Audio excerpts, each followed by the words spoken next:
сайн байцгаана уу? Өнөөдрийн хичээлээр бид мат болон маскын талаар үзэх болно. За ерөнхийдөө бол мат болон маскын зорилго нь бид нар ямар нэгэн зүйлийг таслаж тодорхой орон зайнаас нь тайран ямар нэг зүйл багтаахыг бол хэлж байгаа. За жишээлбэл бид одоо гэдэг үгийг энэ доотлын зурган дээр оруулж одоо цоолсон байдалтай буюу орон зайг нь одоо хязгаарласан байдалтай харагдаж байна. За ерөнхийдөө энэ нь бол ийм цоорхоо болсон. Бид нэр композишныхаа цоорхоо хянах товч дээр дарах юм бол бид нэр цоорхоо багыг нь харж болно. За ерөнхийдөө бол энэ зураг нь ийм зураг байсан. Энд ийм текст бичсэн. Бид нэр энийг эндээс альфа мат гэж өгснөөр тухайн зураг нь дээдлийнхэн layering одоо гэдэг үгэнд бол одоо багтаж харагдаж байна. Бид нар зураг хөтлөх юм бол ингээд хөтлөж болно. За ерөнхийдөө зорилго нь бол энэ. Харин бид нар энийг хоёр янзын аргаар хийж болно. Нэг нь мат үүсгэж матлах аргаар болон нөгөөх нь масклах аргаар хийж болно. Тэгэхээр одоо бол бид нар мат үүсгэх буюу нэг тухайн нэг layering энэ layering цоорох одоо объект болгож зааж өгсөн байна. Энэ болохоор альфа мат гэж. За тэгэхээр маскны арга гэдэг нь юу юм бэ гэхээр жишээлбэл энэ дээр нэг юм зураг байна. За энэ зургийг бид нэр эндээс pen tool аваад аль эсвэл дүрс зурдаг хэрэглүүрээр хийсэн ч болно. Pen tool аваад энэ зургийг жишээлбэл бид эндээс эхлээд за мэдээж зургийнхаа layering сонгосон байх хэвээр ингэж дагуулж зурж явсаар байгаад бид нэр хамгийн сүүлийн мөчөд ирээд энэ хоёрыг хамгийн ихнийхэн зэг дээр авчиад маусаа дарах юм бол энэ маусан дээр бөөринхий дуурай дүрс гарна. Энэ нь болохоор энэ маскыг нийлхийг хэлж байгаа. За мэдээж энэ дээр тухайн сонгосон layer дээр маск гэдэг үүсээд явж байгаа хэсгийг анзаараарай.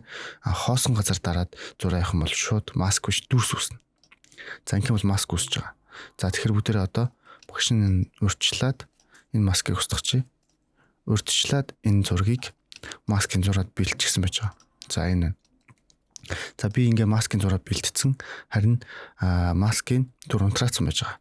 За маск зурсны дараа маскын дээр нь ямар сонголт хийх вэ гэдэг сонголт нь автоматар add гэдэг сонголт гарсан байдаг. За add гэдэг нь болохоор нэмэх гэсэн үг. За тэгэхээр бид нэр энэ дээрээс маск зурсны дараа маск маань ингэж цоорч харагдана гэсэн үг. Ингээд харах юм бол цоорч харагдана. За маскны үйлдэлүүд нь ямар үйлдэлтэй байдаг вэ гэхээр за энэ дээр жишээлбэл бид эндээс энэ хэсгийг ингээд зурчээ. За ингэх юм бол add гэдэг үйлдэлээр нэг маск үүсэж байна. За дахиад дүрсээ сонгоотой буюу фото сонгоотой байдлаар дахиад өөр газар маск зурх юм бол дахиад тухайн зурган дээр хоёр маск хоёрыг ороод ирнэ. Энэ нь add болчихно. За тэгэхээр өмнөх маскын дээр хоёр дахь маскыг add буюу нэмж байгаа. За энийг subtract хийх юм бол хоёр дахь маскнд хасна гэж хэлж байгаа. За intersect гэх юм бол энэ хоёр маскны давхцсан хэсэг. За иймэрхүү байдлаар ерөөхдөө бол үүсгэн. За энэ талаар дараагийн хэсгээр арай дэлгэрэнгүй үзүүлье. За тэгэхээр бид нэр фото зургийг ингэж масклж болно. Ингэж масклаад за мөн дүрсийг бас масклж болно. За хэрвээ бид нэр мат үүсгэх аргаар хийх юм бол бид энийг маскаар биш хоосон газар дарж хагаад мэдээж хэрэг энэ pen tool аваад яг адилхан ингээд дүрс үүсгэж хэрэгтэй.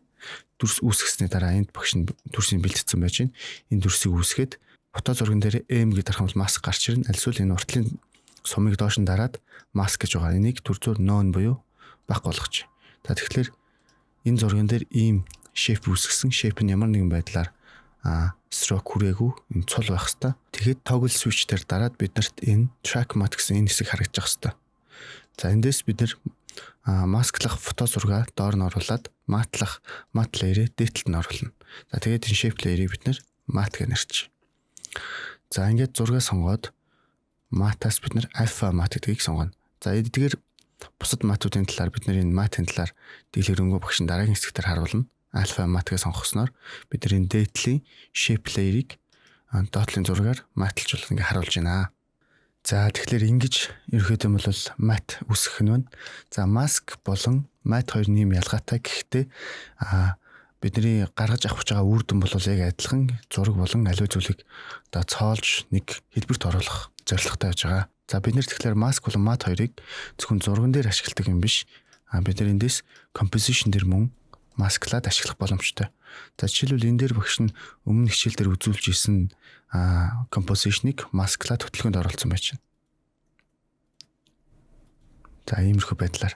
Тэгэхээр энэ нь яаж ийнэ гэхээр энэ бол нэг composition-ыг багш нь энэ дээр ийм маск үүсгээд За дахиж нэг хувлаад маскыг нь ийш нь хувлаад дахиж нэг хувлаад маскыг нь ийш нь болгоод дахиж нэг хувлаад маскыг энд болгоцсон.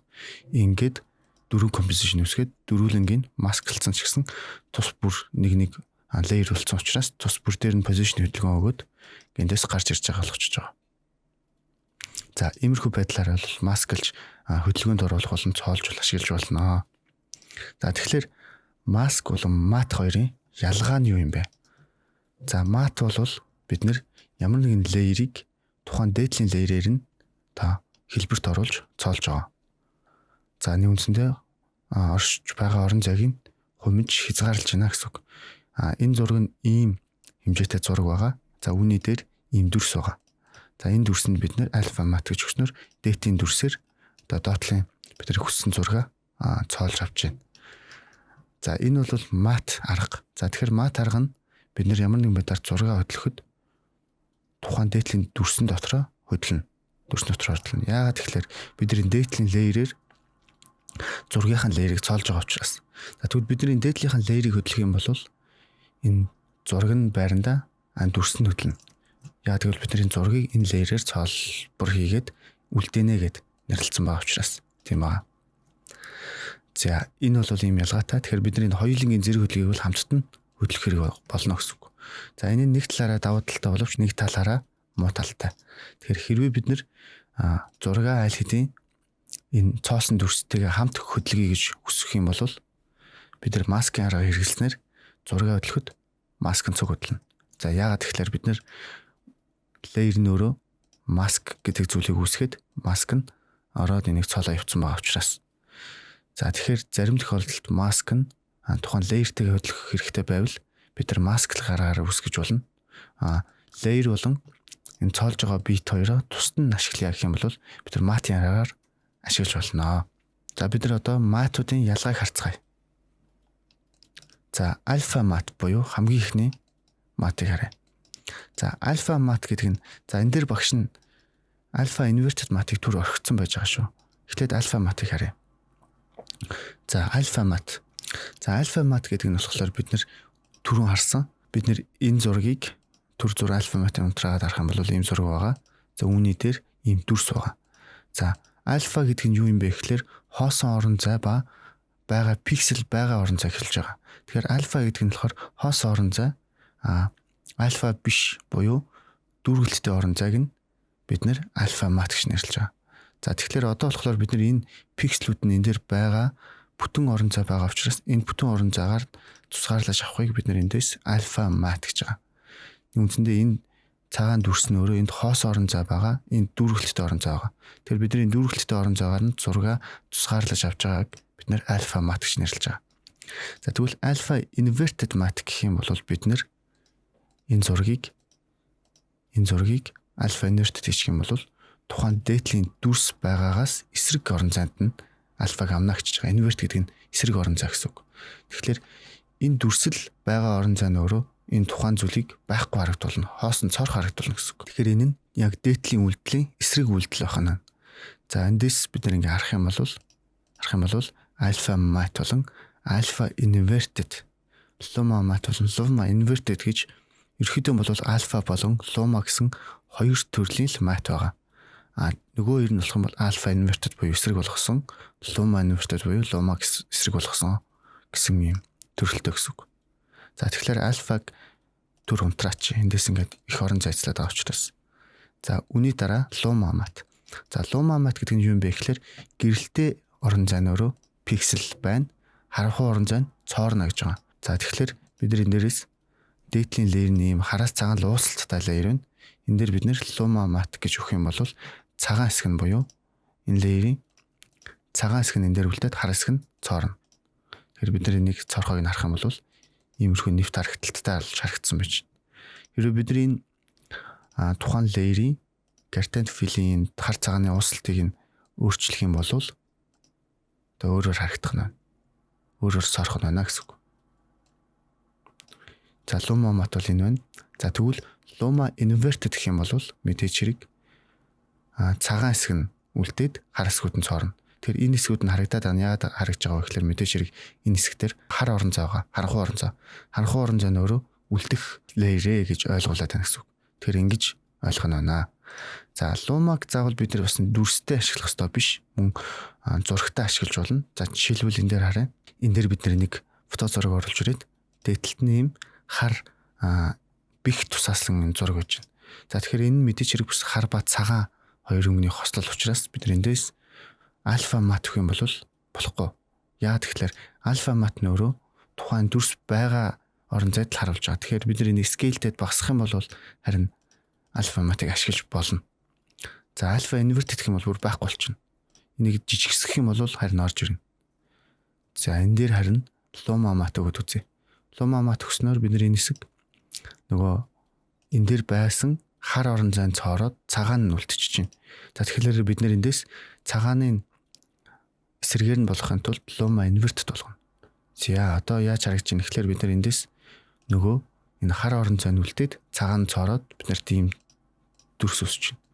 Бид нар энэ дээдлийн layer-ийг хөдлөх юм бол өөр хэсгээр нь цоолж болно. Тэгтээ эндээс гарах юм бол ингээ илүү гараад харагдаад байгаа. Мөн доотлын зургийг тохируулж болно. Хамтд нь хөдлөхийг бол хамтд нь хөдлөх гэнэ. За мөн энэ дээрээс нэг null object үсгээд энийг иш нь холбоод мөн цогт нь хөдлөж болно. За иймэрхүү байдлаар. За дахиад нэг өөр жишээ харъя. Энэ дээр багш нь хар цагаан модны сэлвэт дүрс бэлдсэн байгаа. За үүний дор нөгөө динозавртай фото маань яг адилхан. Энэ дээр бид нэр Luma mat гэх юм бол хар ба цагааныхаа эсрэгээр цоорж болон үлдэж харагдана. За энийг цорхойг нь харах юм бол иймэрхүү байдалтай бид нэр артталт нь ямар нэгэн зүйл оруулж болно. За жишээлбэл энийг оруулчих. Ингээд томруулад. Тийм бол нааталт нь юм дүрс ороод ирсэн харагдаж байна гэсэн. Энийг Luma-гийн ингийн болгоч. За тэгэхээр энэ хоёрын эсрэгээрээ солигдоод харагдаад байгаа гэсэн үг. За түүний дараа дахиад нэг өөр жишээ харъя. Багш энэ дээр ийм дүрс үлдсэн. Энэ нь болохоор хар ба цагаан зургаар авсан ийм фото зураг байгаа. За түүний доотлолд за ийм номны зураг байж байна. За үүнийг бид нэр Luma mat гэх юм бол иймэрхүү байдалтайгаар цоорч харагдана. Luma inverted гэх юм бол иймэрхүү байдалтайгаар цоорно. За үүний арт талд мөн ямар нэг юм оруулаад бид нар харж болно. Иймэрхүү байдлаар гэж ашиглаж болох нь байна гэсэн үг. За mask болон mat хоёрыг хоёуланг нь хамтд нь ашиглаж болдог. За энэ нь болохоор ийм жишээ гэж байна. За жишээлбэл бид нар энэ дээрээс энэ одоо гэдэг үгийг тохируулад энэ дээр энэ зургийг масклцсан байж байгаа. За ингээ харах юм бол энэ альфагийн дүр унтраагаад харах юм бол маскаар дээдлийнхаа үсэгний энэ хэсэгт нь тохируулад бид нар энэ зургийг масклцсан. Тэгээд энэ зурган дээр бид нэр альфа мат гэж өгчих юм бол тухайн O үсгэн дээр нь дээдлэлтэй цорчиж байна. Угаасаа энэ масклцсан учраас энэ хэсэг нь л үлдэж харагдаж байгаа. Өөр юм харагдахгүй гэсэн үг. Энэ хэсэг нь ингэж харагдаж байна. Түүний дээр бол одоо гэсэн үг байгаа. Энийг альфа мат гэж өгснөөр O үсгэн дээр нь цорч харагдаж байна. За тэгээд дахиад нэг зураг оруулж ирээд дахиад нэг ийм зураг оруулаад ирсэн. Тэр нь болохоор ийм зураг. Энийг нон болгоод харъя. Ийм зураг байж байгаа. Энэ дээр дээсгнийх нь мэдээж хэрэг одоогоо дахиж хувлаад дээдлэлтэн тавьсан. Дээдлэлтэн тавиад дээсгнийх нь хэлбэрээр энэ зургийг масклцсан. За тэгээд энэ зурган дээрээ альфа мат гэж өгсөн. Дахиад одоогоо 3 дахь удаага хувилж байгаа энэ үгийг. Тэгээд үүний дор дахиад нэг зураг өгсөн байгаа. За энэ зураг нь болохоор ийм зураг байж байна. Нөө trackmate-ийг харах юм бол ийм зураг байж байна. Тэгээ мэдээж хэрэг дахиад А усгээрээ масклцсан. Тэгээд альфа мат гэж өгөөд болгоцсон. Дахиад одоогоо энд дахиад хувилсан 4 дахь удаага. Тэгээд дээртэлт нь дахиад нэг зураг оруулаад ирсэн. За энэ зураг нь ийм зураг байж байна. Бидний нэг өмнө ашиглаж ирсэн зураг. Тэгээд сүүлийн А усгээр масклцсан. Тэгээд альфа мат гэж өгсөн. За ингээд бид нэр өсөг болгон дээр өөр зургийг бол оруулж өгсөн байдлаар энийг бол маск болон мат хоёрыг хоёуланг нь ашигласан байна. За сүүлийнхэн зургийг яг адилхан дээр нь хөвж тавиад дахиж масклаад мөн ингэж ашиглаж болно. Тэгэхэд эднэрийгээ бид нэр ямар нэгэн null object руу ч юм уу холбож өгснөөр бүгдийг нь хамтд нь хөдөлгөх боломжтой болно гэсэн үг. Position өгөөд энэ дээрээс дэвшлүүлчих. За мэдээж хэрэг энийг easy болох буюу эндээс нэг гэж өгч байна. Энэний position-ыг easy эхлэл хэсгийн easy болохгүй. Ингээд төсвөл хэсгийг нээсээс болгоч. Эхлээд хурдан ирээд удаашаар. За иймэрхүү байдлаар. За бид нэр өсөг үсгээр нь масклаад тус нь бас хөдөлгөж болно. Өсөг үсгээр нь тус нь өөр лейер үсгэсэн ч бас болно. За тэгээд үүнийхээ артал бид нэр дахиад өөр нэг зураг оруулж өгч болно. За энэ зургийг яг дахиад оруулаад ирчихье. Иймэрхүү байдлаар ч ашиглаж болно гэсэн үг. За ингэж бид нэр маск болон матыг бол ашиглах нь байна гэсэн үг. За өөрсдийнхөө зургийг болон төрөл бүрийн композишнуудыг масклж болон матлаад цоолоод наан цаана оруулах, орон зайд эвлүүлэх боломжтой. Жишээлбэл бид нар одоо энийг 3D болгоод наас цааш нь бас хөдөлгөх боломжтой болчихно. Тэр нөсгнүүдийн тус нь болон өргөш нь хойш нь хөдөлгөх боломжтой болно. Бид нар active view-ийг custom view-ээс харах юм бол гэж хөдөлгөж болно. За мэдээж хэрэг бусдыг нь бас адилхан болгох хэрэгтэй. Энийг ч бас адилхан. Гэм бол бид нэр бас өөр орон зайд ингэж хөдөлгөж анимашнд оруулж болно гэсэн үг. Маскны бусад хөргөөнүүдийн талаар бүгдээрээ харцгаая. За эхлээд шинэ solid үсгэн new гээд solid. Control Y гэж дарж болно. За ингээд шинэ solid үсгээд бүгдээрэндээс дүрс үсгдэг хэрэглүүрийг аваад solid-о сонгоод дээр нь бүрэнхий зурж өгье. Ингэхдээ shift дарах юм бол пропорц хадгалж явна. Control дарах юм бол зурсан төвөөсөө эхэлж томорно. Control shift дарах юм бол төвөөсөө томроод пропорц хадгалж явдаг байна. Тэгэхээр shift дараад ийм дүрс үсгэлээ. Энд ийм дүрс үсгэлээ. За бүгдийг харах юм бол сая цэнхэр solid үсгэсэн solid-о бид нэр маскаар ийм бүрэнхий хүрээнд оруулаад тайлчлаа. За маскн дээр ийм оператор байгаа. Add, subtract, intersect, lighten, darken, difference гэдэг. За мөн маскыг дотор нь дэлгэх юм бол mask path, feather, opacity, expansion гэсэн төвөргөөнүүд байж байна. За эхлээд path гэдэг нь болохоор бидний энэ маскны үндсэн дүрсийг үүсгэж байгаа одоо замыг хэлж байгаа. Бид нар хэрвээ path дээр цаг өгөөд энд ирэхэд path-ыг бид нэр өөрчлөх юм бол жишээлбэл ингээд ийм болох юм бол бидний маскны дүрс секундэд өөрчлөгдөнө гэсэн. За энийг устгах. Тэгэхээр маскны path бол бидний дүрсийг бүтээж байгаа үндсэн замыг хэлж байна. За feeder бол уусгалтыг хэлдэг.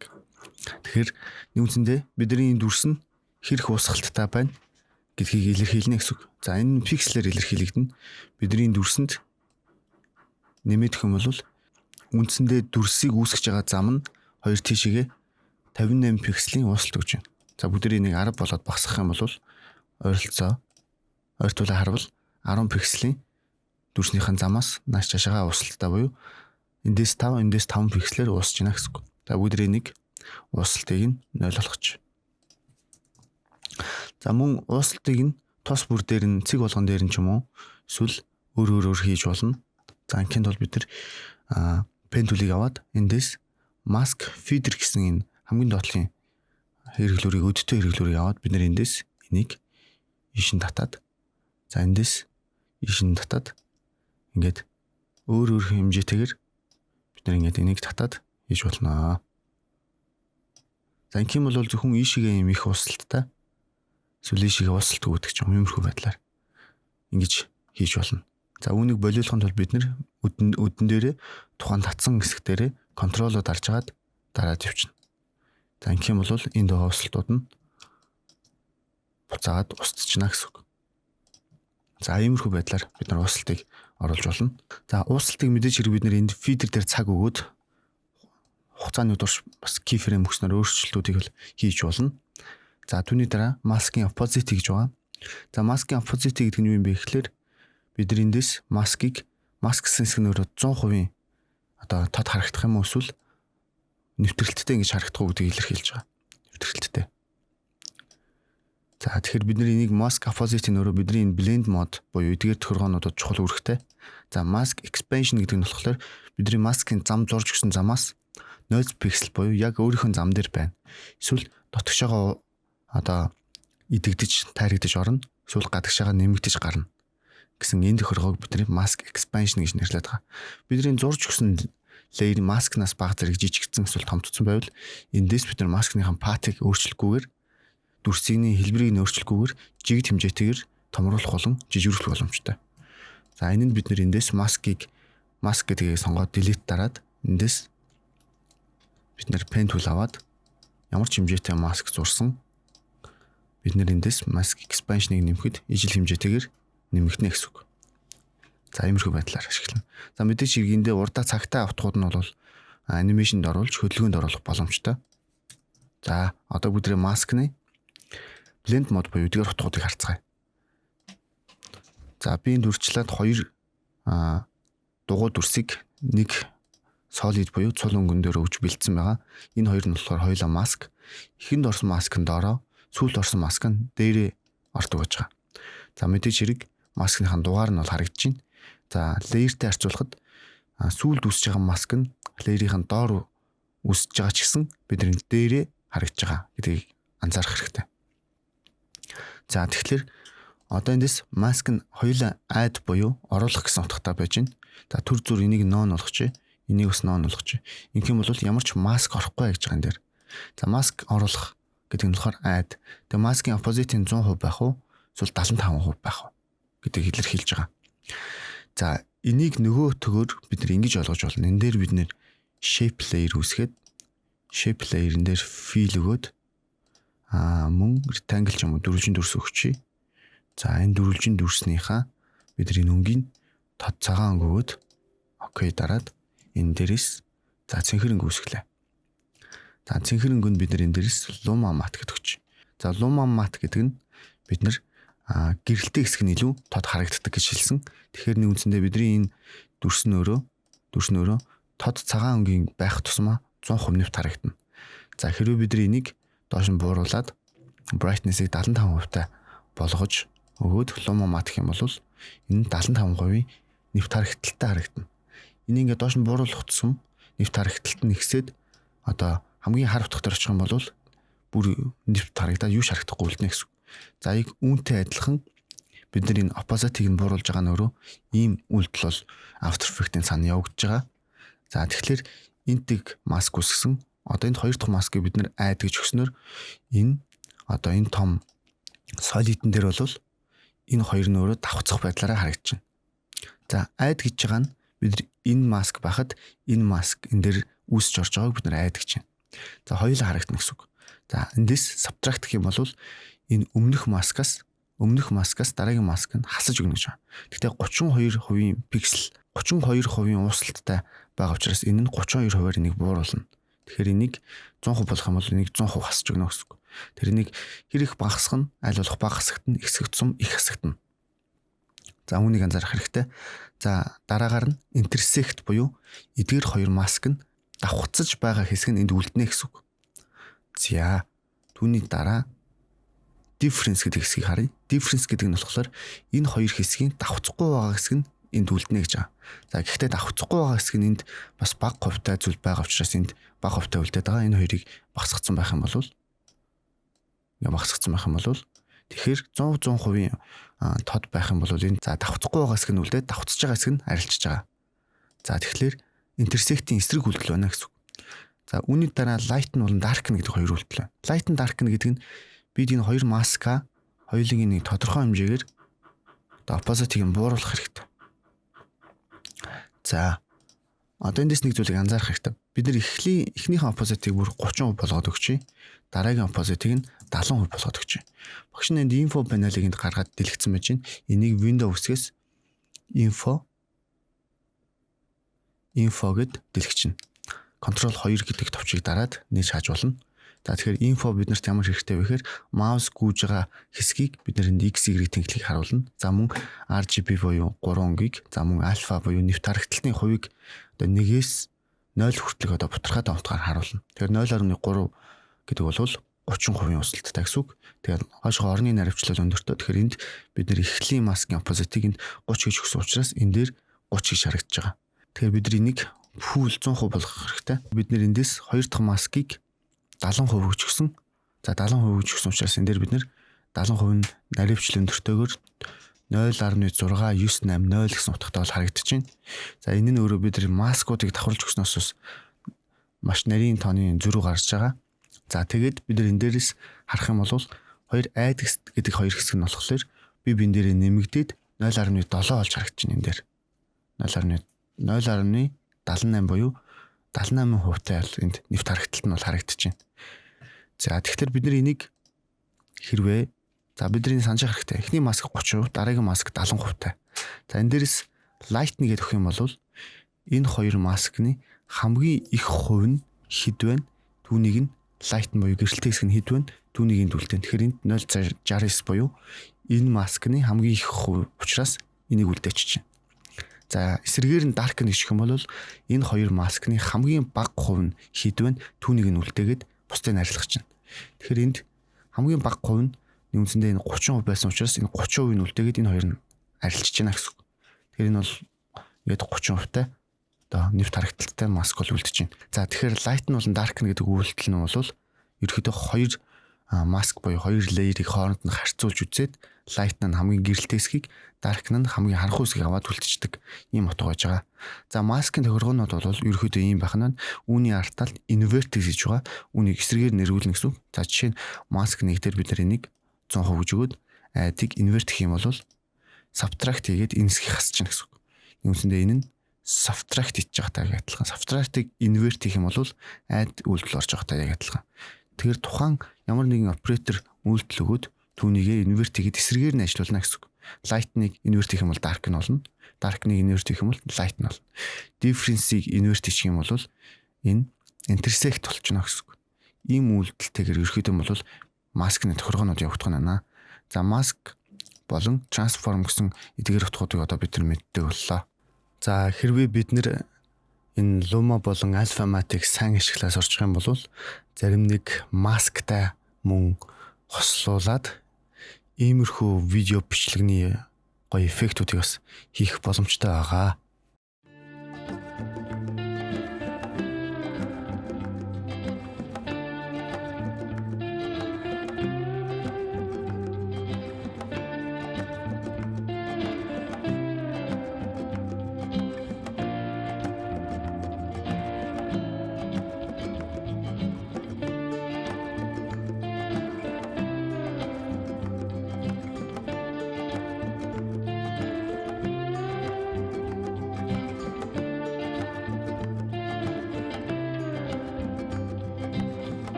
За тэгэхээр бид нар ийм эффектүүдийг одоо Alpha Luma Matte болон Mask ашиглаад зарим нэг эффектүүдийг дээр нь нэмж давхарлаж наан цаана оруулж баг зэргийн орон зай ус гэж одоо тавьж анимашн хөдөлгөөн хийснээр иймэрхүү зүйлсүүдийг хийж болно гэсэн үг. За тэгээ текстийг хөдлөхийг бол бид нар мэдж байгаа.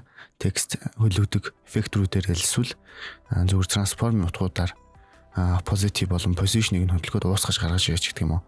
Ингээ хөдөлгөөд иймэрхүү дүрслэл эффектүүдийг хийж болно гэсэн үг. За өнөөдөр хичээлээр бид нэр Mask болон Matte-ийн ялгаа болон ерөнхийдөө ямар зорилгоор ашигладгийг л үзлээ. Дараагийн хичээлээр багш нь Mask Matte-ыг ашигласан нэг хэдэн жишээ анимашнуудыг хийж үзүүлэх болно. За дараагийн хичээл хүртэл түр баяртай.